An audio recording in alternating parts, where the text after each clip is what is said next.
presentación? Sí, profesor. Sí, doctor. Muy bien. Yo soy el doctor Enrique García Colmán. Soy médico clínico. Fui compañero de residencia del profesor Solano. Tenemos un largo camino recorrido juntos, compartiendo etapas de formación de medicina. Soy también médico de staff de la primera cátedra de clínica médica en el Hospital de Clínicas y médico jefe de guardia de la terapia intensiva de adultos en la unidad polivalente del Hospital Nacional de Itagua. Soy encargado de la sección 3 del curso de patología médica de este año 2021. Después de la brillante clase inaugural del profesor Solano del miércoles pasado, que dio ya algunas pautas claves para encarar a los pacientes con enfermedades respiratorias. Dentro de ese capítulo, hoy nos toca hablar de la enfermedad pulmonar obstructiva crónica. EPOC por sus siglas. Se caracteriza por la presencia de obstrucción o limitación al flujo de aire de manera crónica y poco reversible. Estas dos características son muy importantes: la cronicidad en su evolución y el hecho de que no sea reversible ante las circunstancias ambientales ni tampoco en respuesta a medicación.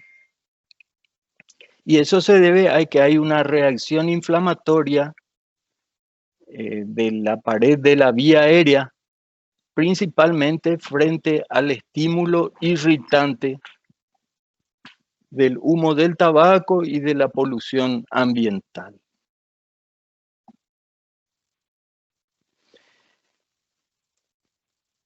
Se va a utilizar el término de EPOC para incluir a la bronquitis crónica y al enfisema pulmonar. Son las dos entidades incluidas dentro de ese término. Van muy ligadas, suelen presentarse simultáneamente o bien una progresa hacia la otra, termina provocando la otra. Bueno, ¿qué es la bronquitis crónica? Básicamente el diagnóstico se hace por la clínica o se la define por términos clínicos y epidemiológicos. Y se hace ese diagnóstico ante la presencia de tos y expectoración durante 3 meses o más en 2 años consecutivos, siempre y cuando se eliminen otras causas que puedan producir lo mismo, como ser la fibrosis quística, una enfermedad congénita ligada a alteraciones cromosómicas, las bronquiectasias, que pueden ser congénitas o adquiridas, una obstrucción de la vía aérea superior o bronquiolitis obliterante. Todas causas que también pueden producir tos y expectoración por varios meses y varios años. Esta es una radiografía de tórax, uno de los medios auxiliares más importantes para la valoración de la situación del pulmón y de la vía aérea, la tráquea y los bronquios, en donde vemos los campos pulmonares, el campo pulmonar derecho, el el área de los ilios con los bronquios principales y sus divisiones, y las ramas bronquiales y de los vasos que se divisan como arborizaciones en la parte media y periférica de los campos pulmonares. Esta es una vista lateral en donde debemos prestar atención al diámetro anteroposterior del campo pulmonar, así como también a la altura del campo pulmonar, para darnos cuenta de si hay deformaciones en tonel, con su aumento del diámetro anteroposterior, que es característico del enfisema. El enfisema se define en términos, a diferencia de la bronquitis crónica, que se utilizaban parámetros clínicos, producción de tos y catarro, el enfisema en cambio se define en términos anatómicos o anatomopatológicos, porque hay un agrandamiento permanente de los espacios aéreos distales a los bronquiolos, vale decir, a los bronquiolos terminales, distal al bronquiolo terminal, y destrucción de las paredes alveolares, sin que haya un proceso cicatricial, vale decir fibrosis manifiesta. Aquí hay una vista ampliada de los sacos alveolares y alveolos, y en el enfisema tiene esta característica: los sacos aéreos debilitados con destrucción de las paredes alveolares. Esta sería la imagen en racimo característica de un saco alveolar con sus correspondientes alveolos. Y ven ustedes que hay destrucción de las paredes alveolares aquí.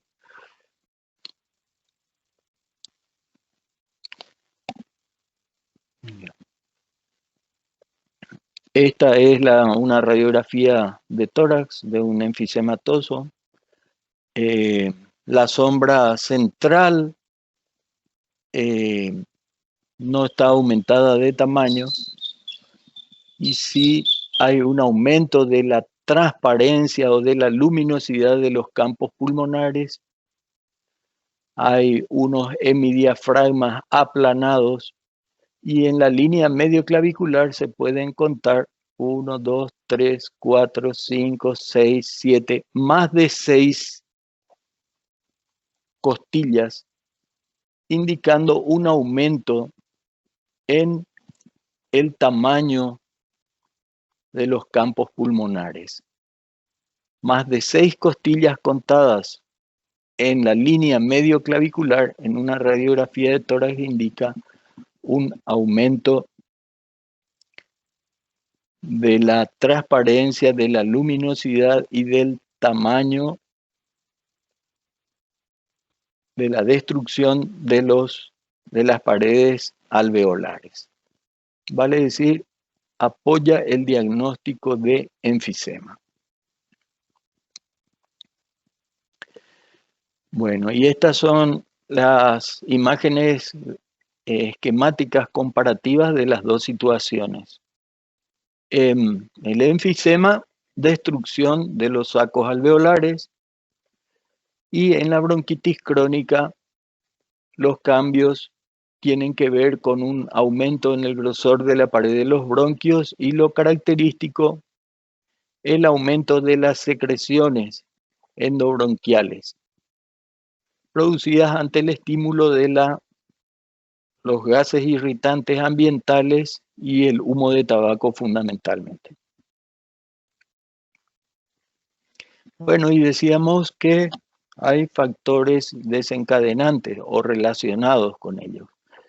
En primer lugar, el tabaco, el hábito de fumar, los ambientes contaminados, los que trabajan en minas de carbón, trabajos de utilización de implementos metalúrgicos, los expuestos al polvo.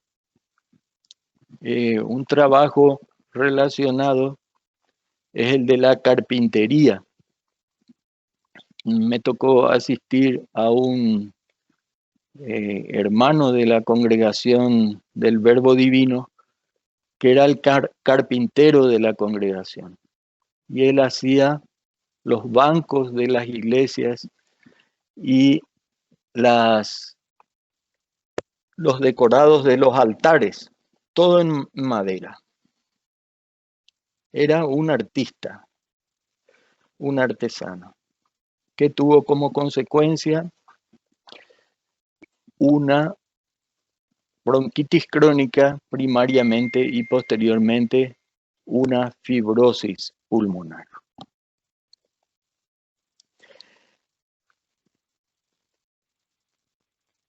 Es más frecuente en hombres que en mujeres. Eso tiene que ver con, a pesar de que últimamente se ha equiparado, incluso tal vez invertido, el hábito de fumar en las mujeres. Antiguamente eran los hombres los que lo hacían más.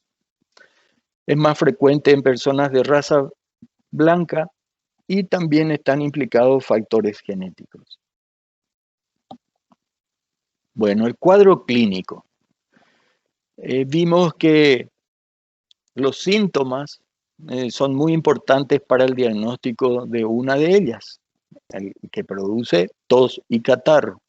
Y en cambio los signos, vale decir los que obtenemos por el examen físico, tienen más relevancia y son más importantes en el enfisema, que tiene cambios anatómicos o anatomopatológicos.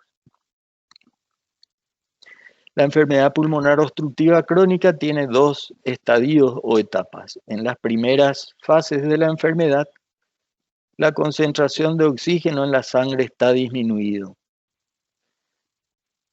pero los valores del CO2 permanecen normales. Y en las etapas avanzadas o ante una crisis de exacerbación más grave, los valores de CO2 se elevan y los del oxígeno siguen disminuyendo. Vale decir, en un estudio de análisis que podemos hacer para valorar la severidad de una crisis de exacerbación de una enfermedad pulmonar obstructiva crónica, la gasometría arterial y venosa tienen un papel muy importante, ya que nos muestran la concentración de oxígeno y la concentración del anhídrido carbónico en la sangre. En las primeras etapas, el oxígeno disminuido y la PCO2 normal. En las etapas avanzadas, el oxígeno disminuido y la PCO2 aumentada.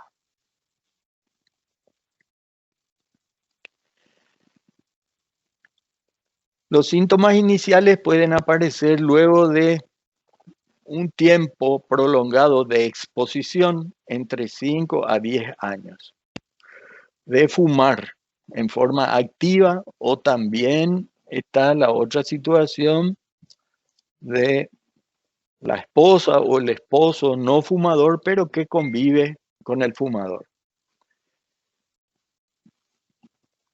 Los síntomas son tos y aumento, tos y producción de catarro, con aumento de moco, normalmente, es decir, principalmente matutina, al levantarse después del reposo nocturno. El esputo que se produce durante un resfriado común, con frecuencia se vuelve rápidamente amarillo o verde debido a la presencia de pus. Y a medida que pasan los años de enfermedad, y con el progreso de la enfermedad, estos catarros se vuelven más persistentes y continuos.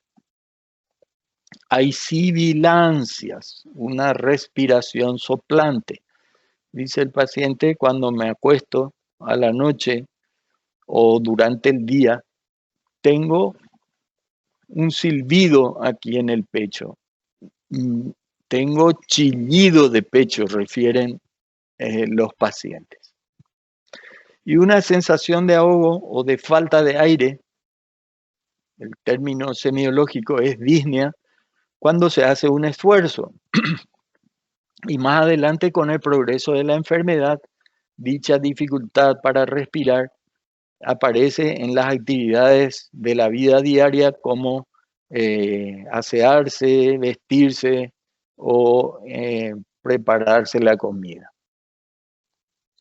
Otros síntomas acompañantes son una pérdida de peso importante y hinchazón en las piernas, edema de los miembros inferiores.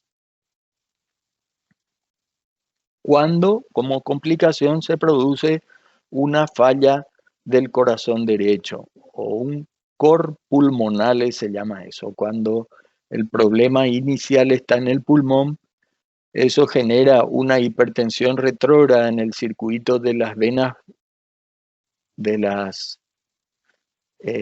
la arteria pulmonar, con hipertensión en el ventrículo y en la aurícula y retrógradamente hacia todo el sistema venoso sistémico.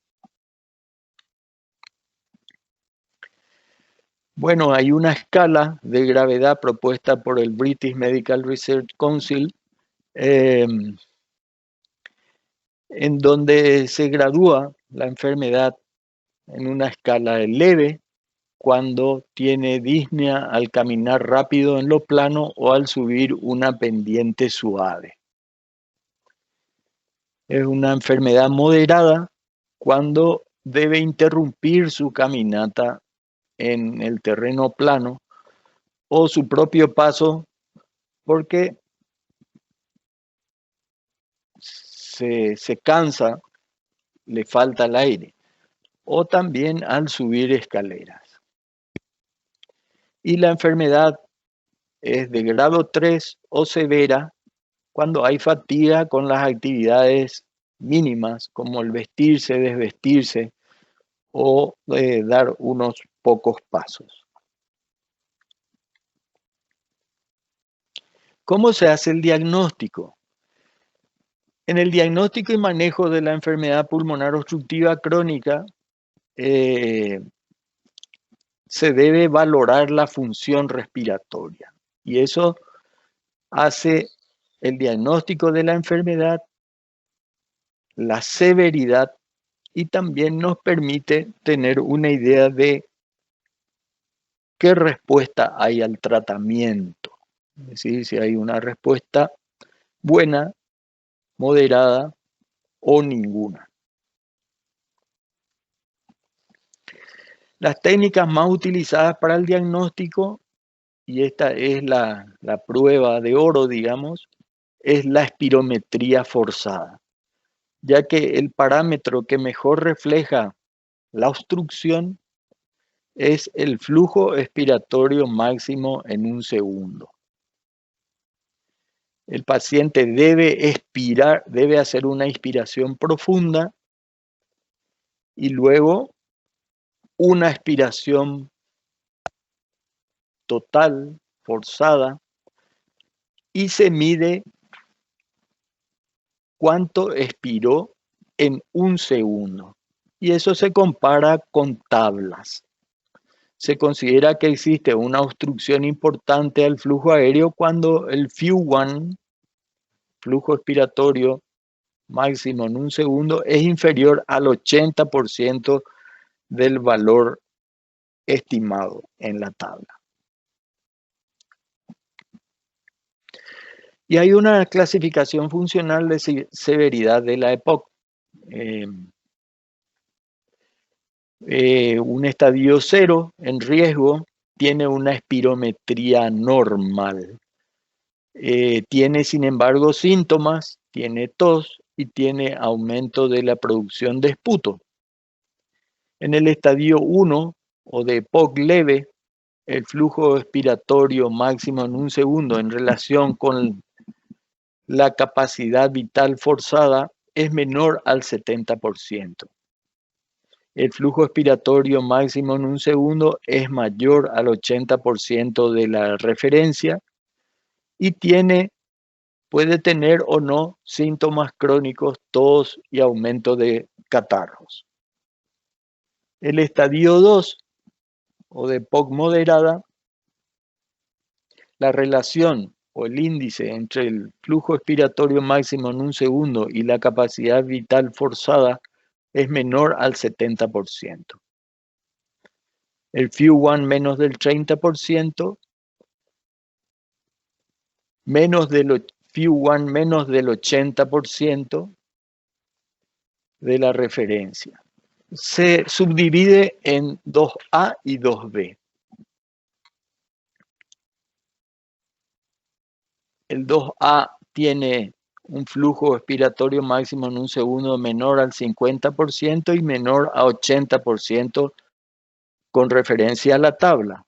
Y el 2B menos del 30% y menos de 50%.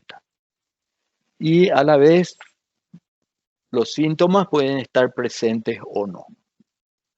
Y la EPOC grave tiene la relación FIU1, capacidad vital forzada menos de 70%, el FIU1 menos del 30% de la referencia y insuficiencia respiratoria, que puede ser hipoxemia severa o hipercapnia severa o insuficiencia cardíaca derecha francas. También se utiliza como método de diagnóstico una prueba broncodilatadora, la cual es muy importante en la valoración inicial del paciente y forma parte del diagnóstico de la enfermedad, ya que una de sus características era que no es reversible. El flujo, la obstrucción al flujo aéreo no es reversible. De ahí que una prueba broncodilatadora en la que se modifica el FIU1 al 12% o más, o que incremente en 200 ml o más el volumen, pone en duda el diagnóstico de EPOC y sugiere otros diagnósticos diferenciales, como por ejemplo el asma bronquial. De manera que esta es una prueba diagnóstica útil. La gasometría arterial, decíamos, es muy necesaria en el diagnóstico de la valoración inicial de la gravedad, ya que es el parámetro laboratorial que nos habla de la función respiratoria. Una alteración importante con una hipoxemia severa o una hipercapnia severa hacen el diagnóstico de insuficiencia respiratoria. Están indicadas en los pacientes con EPOC, con enfermedad moderada o grave, y también cuando estamos considerando que el paciente debe tener oxigenoterapia continua en su domicilio. El laboratorio clínico general ayuda. Un hemograma, por ejemplo, puede mostrarnos la existencia de una polilobulia compensatoria en respuesta a la hipoxemia crónica. Y eso revela lo avanzado de la enfermedad. También puede señalarnos la presencia de una exacerbación infecciosa, con aumento de los glóbulos blancos, con neutrofilia, o bien en los casos severos con leucopenia, o cuando el agente etiológico de la exacerbación es un virus. En pacientes menores de 40 años de edad, con presencia de enfisema permanente establecido, se recomienda realizar exámenes para determinar los niveles de alfa-1 antitripsina. Para ello se hace un proteinograma electroforético en donde se detecta las globulinas. Y el déficit de la alfa-1 antitripsina va asociado a la presencia de enfisema en pacientes menores de 40 años. El análisis del esputo se debe hacer un estudio citológico y bacteriológico. El estudio citológico eventualmente muestra la presencia de leucocitos, de neutrófilos, de eosinófilos. Y el estudio bacteriológico con la tinción de Gram para poner en evidencia los gérmenes inespecíficos habituales, o también coloraciones especiales como el Sil-Nielsen para detectar la presencia del bacilo de Koch. Da una información rápida y puede servir para orientar la institución de la antibiótico-terapia. También se hace cultivo y antibiograma, pero es una prueba poco sensible y solo tiene importancia epidemiológica.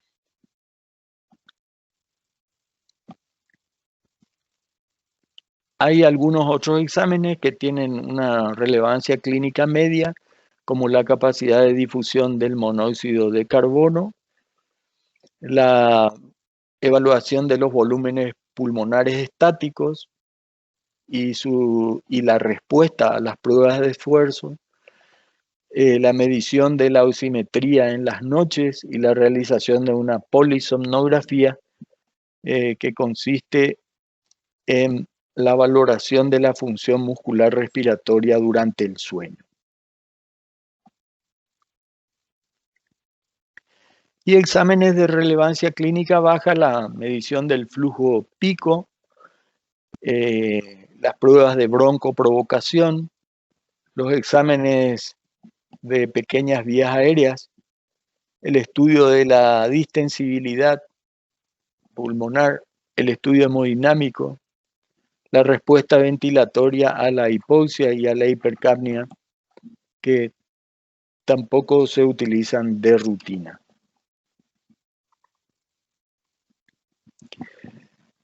Complicaciones. Las más frecuentes en el paciente con EPOC son las infecciones de la vía aérea y del parénquima pulmonar.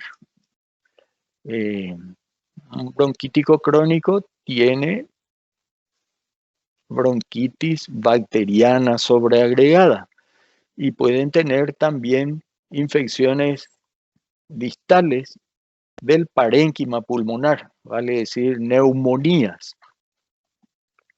Otra complicación es el de la hipertensión pulmonar. Eso tiene repercusión sobre el árbol circulatorio, generando lo que se conoce como cor pulmonale, una hipertensión en el árbol arterial pulmonar que repercute sobrecargando al ventrículo derecho, produciendo a veces insuficiencia tricuspidea, aumento de tamaño de la aurícula derecha e hipertensión en el sistema venoso de la cava superior e inferior. También pueden presentarse como complicaciones tromboembolismo pulmonar y en el caso de los enfisemas, con la presencia de bullas, puede producirse la rotura de una bulla periférica y esa rotura de la bulla producir un neumotórax a tensión.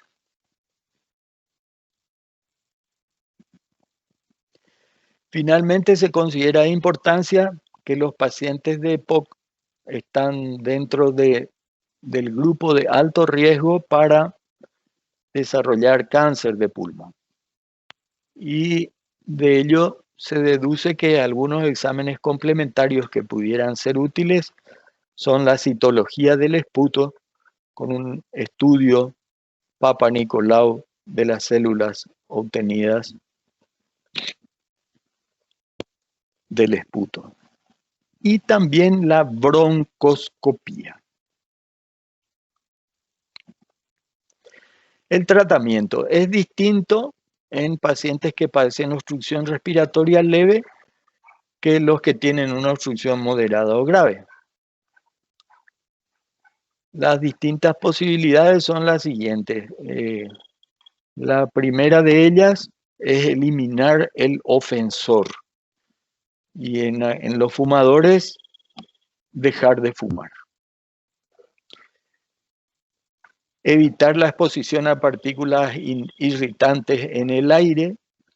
Eso saben ustedes que a medida que avanza el progreso, digamos, que se asfaltan más calles, que mejora el transporte, etcétera, eso trae aparejado un aumento de la polución ambiental. De ahí que algunas medidas tendientes a aliviarlas es que los vehículos de transporte tienen que ajustarse a normas de mínimas emisiones en los países desarrollados. A nosotros todavía no nos llega eso. Vacunarse contra la gripe cada año, además de recibir una vacuna antineumocóxica cada 6 meses eventualmente. La vacuna antineumocóxica tiene una duración de la protección en pacientes normales, si supongamos aquellos esplenectomizados que tengan que recibir esa vacuna, o las personas de edad que no tienen, digamos, la patología de la EPOC, normalmente les cubre por 5 años. Sin embargo, la susceptibilidad por la lesión pulmonar hace que sea necesaria la aplicación cada 6 meses.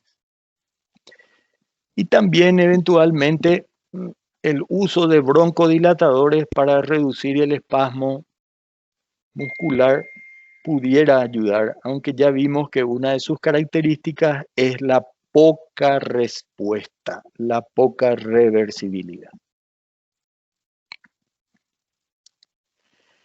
La inflamación de las vías aéreas se puede disminuir mediante el uso de corticoides, de uso tópico por vía inhalatoria, pero solo un 20% de pacientes responden a ellos. Un punto muy importante es estar bien hidratado. Para ello, beber suficiente cantidad de líquido. Ello ayuda a diluir las secreciones espesas y ayuda a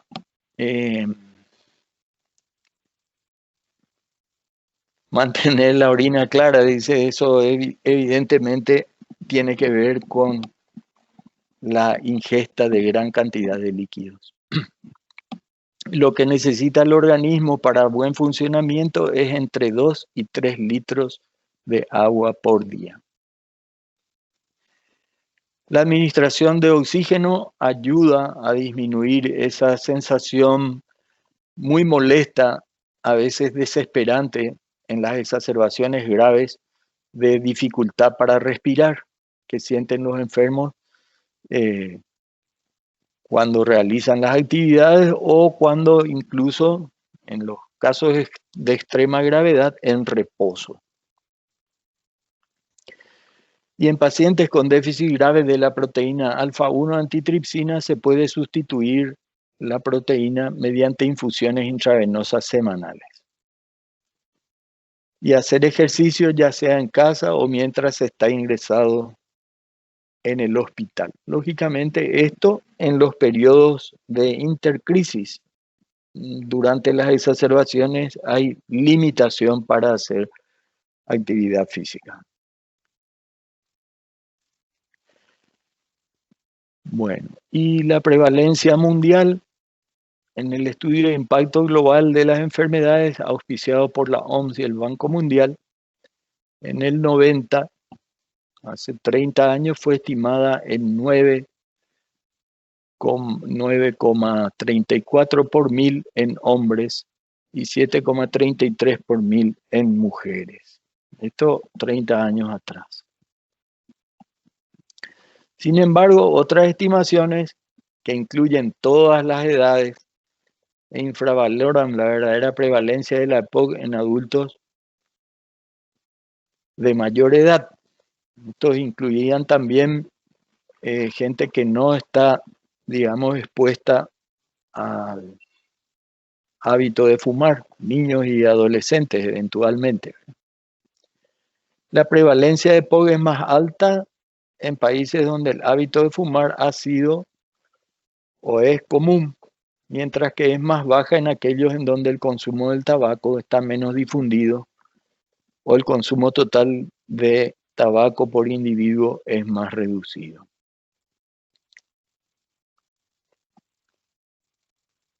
Bueno, y hay una iniciativa global de las enfermedades pulmonares obstructivas. Esto tiene una página, pueden entrar ustedes en Gold EPOC 2021 y tiene algunas guías, unas guías de bolsillo para el diagnóstico, que es lo que nos interesa en patología médica, y el manejo, el tratamiento. Está en todos los idiomas. Eventualmente es muy útil si quieren tener esa información. Y a partir de ahora es una especie de repaso de todo lo que veníamos diciendo sobre la EPOC. Es una enfermedad inflamatoria crónica y vean lo que produce como síntomas: tos, catarro, opresión de pecho, dificultad para respirar y sibilancias o chillido de pecho. Eso es tanto signo, es tanto síntoma porque el paciente lo refiere, dice me chilla el pecho, y también es un signo porque nosotros podemos auscultarlo, si el paciente no se percató, podemos auscultarlo con el estetoscopio al examinar la pared anterior y la pared posterior del tórax. La valoración de la vía aérea de los bronquios se hace en la parte anterior del tórax, en la región subclavicular. De hecho, hay referencia a ello como punto de auscultación del asma, la región infraclavicular, derecha e izquierda. Bueno, hay una limitación progresiva al flujo aéreo, limitación progresiva, recuerden, fijen eso, es una enfermedad crónica, por tanto, y su otra característica, que no es totalmente reversible. Puede haber una mínima respuesta relacionado con la polución ambiental o en respuesta a la medicación. Y tiene factores de riesgo conocidos, prevenibles y algunos tratables. La limitación crónica al flujo aéreo es un síndrome funcional. Se caracteriza por una obstrucción irreversible del flujo en la vía aérea. Se mide por una disminución del flujo expiratorio máximo en un segundo por debajo de un valor de referencia teórico. Para ello hay unas tablas, y que no se puede revertir a lo normal después de un tratamiento apropiado por algunos meses. El enfisema pulmonar, aumento de tamaño anormal y permanente de los espacios aéreos distales a los bronquiolos terminales. Como ven aquí claramente es una definición anatómica. Y la bronquitis crónica, en cambio, presencia de tos y expectoración por más de 3 meses, por 2 o más años consecutivos, excluida otras causas que pueden producir los mismos síntomas.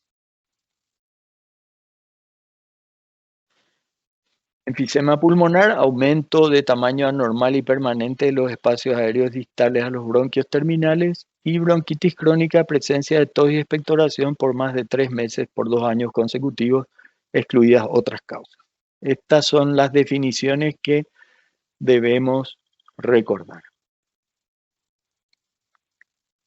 Y la EPOC se define como enfermedad con limitación crónica al flujo aéreo progresiva, cuyo agente etiológico más importante es el tabaco.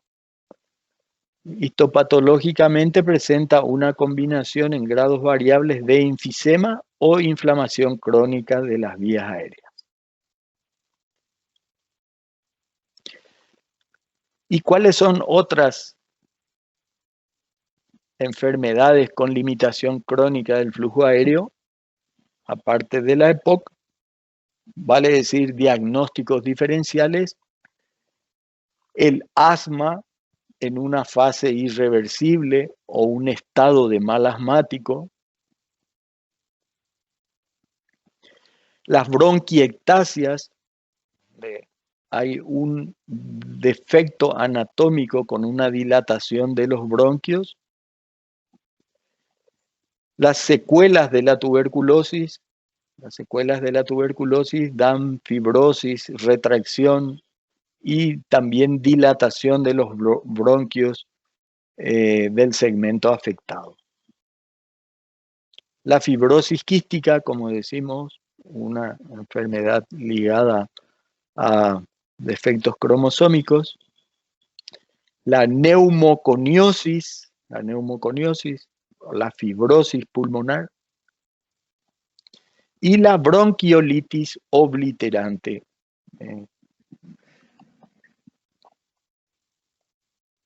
que es una condición clínica a la que llegan a veces pacientes con infecciones virales o bacterianas crónicas. Los factores de riesgo, y ahí decíamos que hay algunos que son modificables y otros que no. El tabaquismo, por ejemplo, es un factor de riesgo modificable. En toda consulta médica se debe requerir esta información al paciente.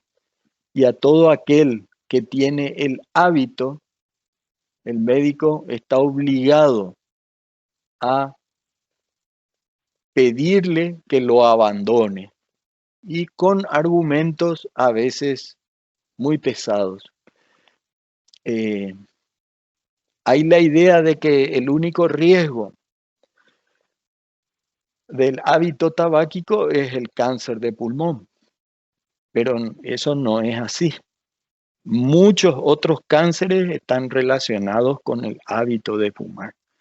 El cáncer gástrico, el cáncer de vejiga, el cáncer de colon, aparte de otras muchas enfermedades, sobre todo las que afectan al árbol vascular. Los accidentes cerebrovasculares tienen mucha relación con el hábito tabáquico. Los infartos de miocardio tienen mucho que ver con el hábito de fumar. Las gastritis, la úlcera péptica, la enfermedad por reflujo, muchas patologías. La obstrucción arterial periférica en los miembros inferiores que llevan a amputaciones tienen que ver también con el hábito de fumar. Todos esos argumentos deben servir para que el médico intente que el paciente abandone dicho hábito. Hay dos mecanismos para ello, para el abandono de hábito tabáquico. Uno de ellos es tener un evento duro relacionado con el tabaco, por ejemplo, un infarto de miocardio, un accidente cerebrovascular, o que se le detecte una mancha en el pulmón sugerente de una neoplasia.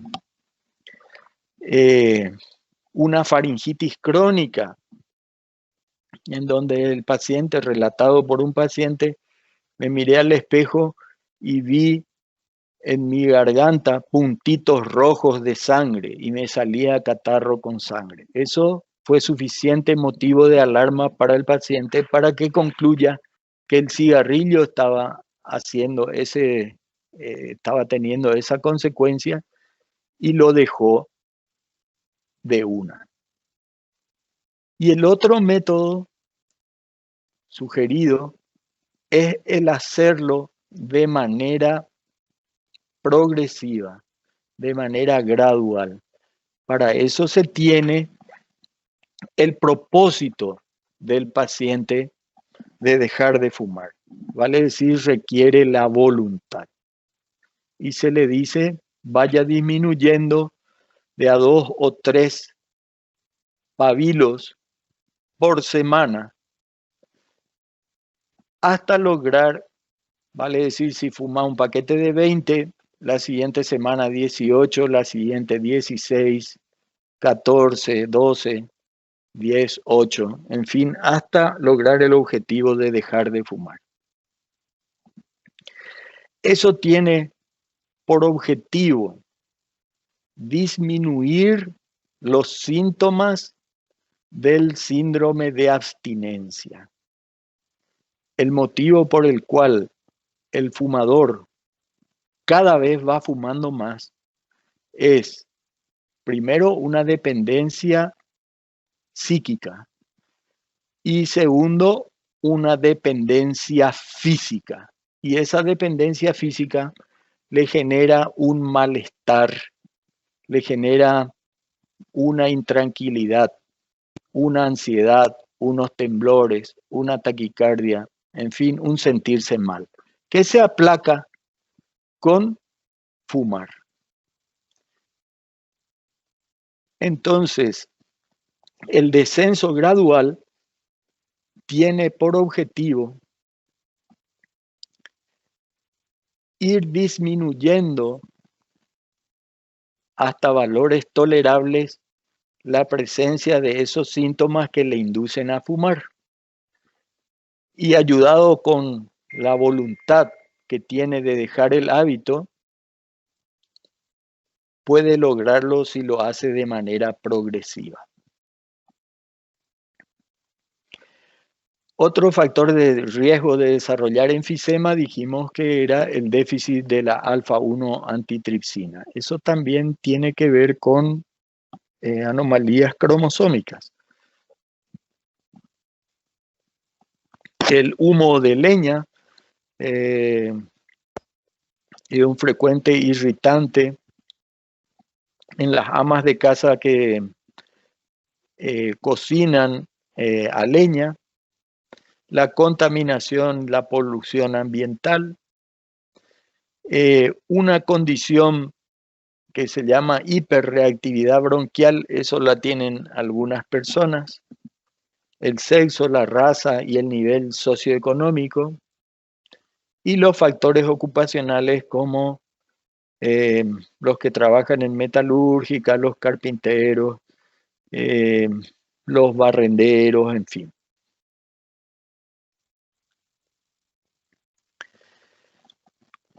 Cuando pensamos en esta enfermedad, se debe considerar en cualquier paciente que presenta síntomas como tos, catarro o dificultad para respirar y tiene los antecedentes de exposición a los factores de riesgo de la enfermedad. ¿Cómo hacemos la confirmación de la sospecha? Por medio de un estudio de la función pulmonar que se llama espirometría. Y ahí nos fijaremos en el volumen expiratorio máximo en un segundo, o el FEW1.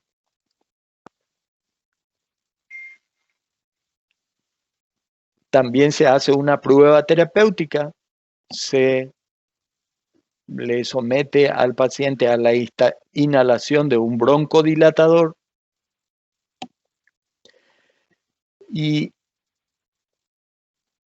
un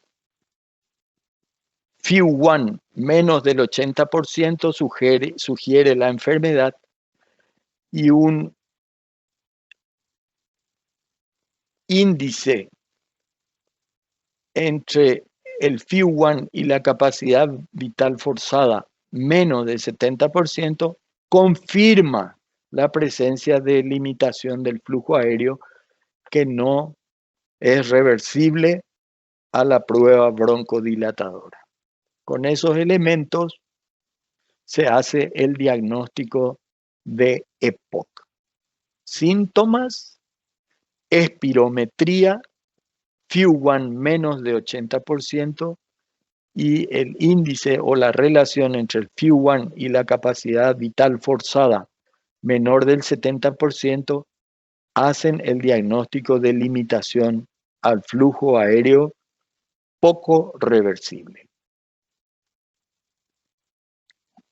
Y el cuadro clínico se desarrolla sin síntomas inicialmente y más tarde, tras unos 10 o 20 años de exposición y consumo de 20 paquetes de cigarro año, aparecen los síntomas. De manera que la evolución es lenta, pero es progresiva y crónica.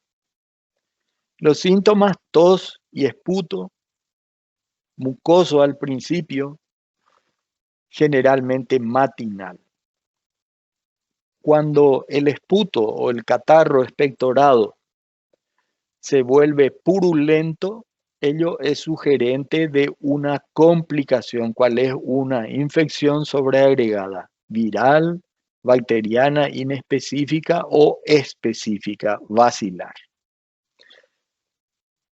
También la disnea de esfuerzo, la dificultad al respirar, para respirar al hacer esfuerzos, y eso que es lentamente progresiva. Y un compromiso gasométrico.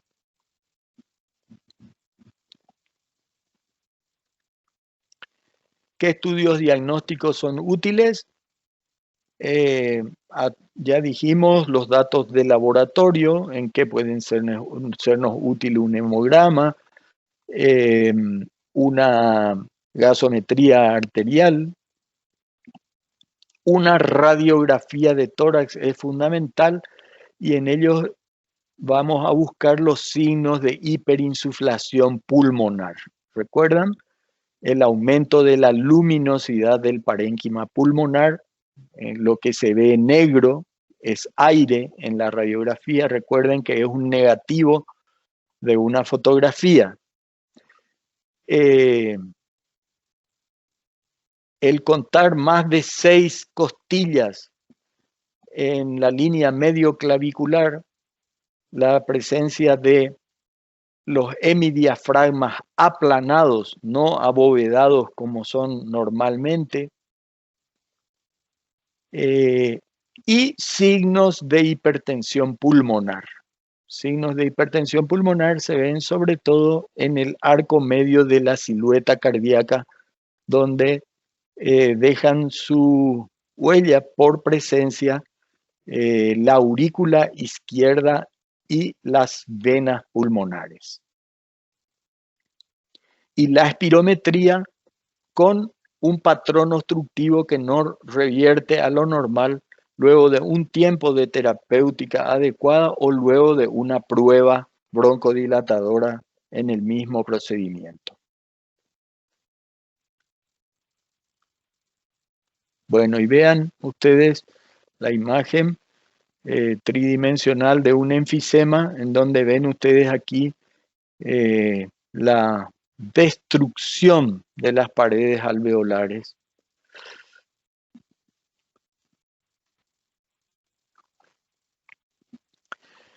Los gases arteriales están indicados a hacerlo en las exacerbaciones. Dijimos que es la medida de la función respiratoria, por lo tanto, nos ayuda a diagnosticar insuficiencia respiratoria. También está indicado hacerlo cuando el FIU-1 es inferior al 50% de lo esperado. Cuando estamos tratando al paciente con oxígeno permanente o en aquellos pacientes que tienen datos clínicos sugerentes de hipercapnia, por ejemplo, disminución de su estado de alerta, obnubilación, estupor, cuando tienen mioclonías, cuando tienen el flapping tremor, todas situaciones sugerentes de signos clínicos, digamos, sugerentes de retención del CO2 o hipercapnia. Y la clasificación por etapas de la EPOC se basa en la medición del FIU-1. Este método ha demostrado ser el mejor índice que se relaciona con el grado de incapacidad y también permite hacer un pronóstico. Se dice que está en la etapa 1 cuando el FIU-1 es mayor al 65% del valor esperado o teórico. Etapa 2 cuando el FIU-1 está entre el 50 y el 64% del valor teórico. La etapa 3 cuando el FIU-1 está en 35 y 49% del valor teórico. Y la etapa 4, cuando el FIU-1 es menor al 35% del valor teórico. Básicamente las cifras para recordar: 65, 50 y 35. Porcentaje del valor esperado del FIU-1, que lo normal es mayor del 80% del valor teórico.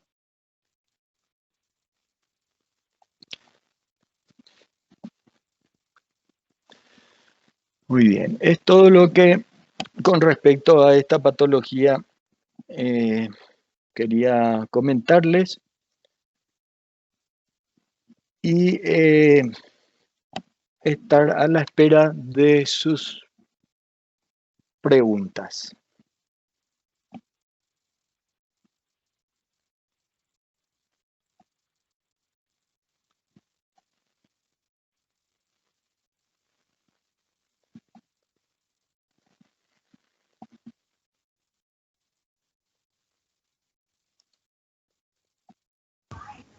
Creo que no hay preguntas, profe. Bueno,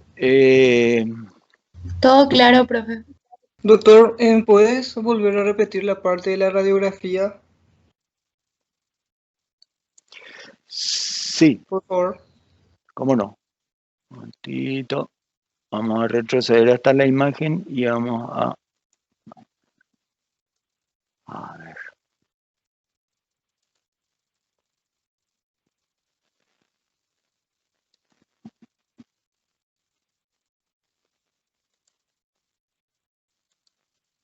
A ver si puedo compartir la pantalla.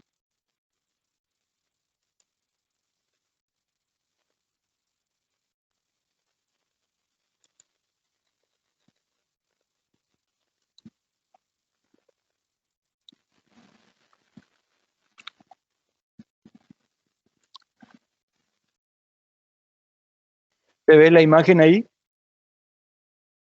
Sí, profe. Ya, bueno, muy bien. Estos son los campos pulmonares, derecho e izquierdo. Esta es una radiografía póstero-anterior de tórax y esta es una vista lateral. ¿Está claro hasta ahí?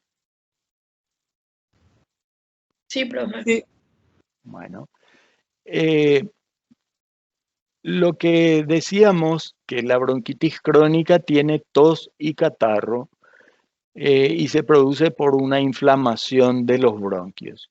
Y en cambio, el enfisema tiene destrucción de las paredes alveolares distales a los bronquiolos terminales. Y eso afecta la anatomía y afecta la imagen radiológica del pulmón. Recordemos que la radiografía es un negativo de una fotografía. Por lo tanto, el parénquima pulmonar sale en negro. Es este. Esta es la zona iliar, la sombra central del corazón, con su arco superior izquierdo y su arco medio izquierdo. Esta es la zona en la que deja su impresión la aurícula izquierda y las venas pulmonares. Ahí debemos fijarnos para hacer el diagnóstico de hipertensión pulmonar. Y en los campos pulmonares debemos fijarnos en un aumento de lo negro, que decimos así desde el punto de vista radiológico, el aumento de la luminosidad, porque la destrucción de las paredes alveolares, al destruir la trama alveolar, las paredes de los alveolos, eso se llena de aire y consecuentemente va a dar una imagen más negra. Y entonces se recurre a la técnica de contar las costillas en la línea medio clavicular. 1, 2, 3, 4, 5, 6, 7. Más de 6 costillas indican un aumento del diámetro del campo pulmonar en su sentido cráneo-caudal o longitudinal, si quieren llamarlo. Y en la lateral fijarnos en su diámetro antero-posterior. Esta es la parrilla costal con el esternón y aquí la columna. Este es el espacio aéreo anterior y el espacio aéreo pulmón, ¿verdad? Del posterior. Bueno, esto normalmente es un poco menor. Este diámetro también debe ser menor. Y eso es sugerente para un paciente que tiene disnea de una enfermedad pulmonar obstructiva crónica. ¿Sirve como respuesta al compañero que preguntó? Sí, gracias, doctor. Ya, otro punto, perdón, me olvidé de citar, es los hemidiafragmas aplanados. Estos normalmente tienen una curva de concavidad dirigida hacia el abdomen o convexidad hacia el campo pulmonar, así. Y en la EPOC eso está aplanado, ¿sí? En un sentido horizontal aquí. Muy bien. Le agradezco mucho su atención, espero que les sirva y nos veremos en la próxima clase. Cuídense mucho. Sí, escucho. Te hicieron una pregunta en el chat, te preguntaron si el enfisema produce inflamación. También no olviden que en una de nuestras primeras diapositivas dijimos que hay formas combinadas, vamos a decir, y a veces una lleva a la otra si persiste el irritante, ¿verdad? Si el bronquítico crónico sigue fumando, eventualmente va a ir destruyendo los alveolos distales a los bronquiolos terminales. Sí que puede tener también un componente de inflamación, pero lo fundamental es que es menor comparado con el bronquítico crónico y lo que lo define es su característica y modificaciones anatómicas o anatomopatológicas, vamos a decir, consecuencias de la patología.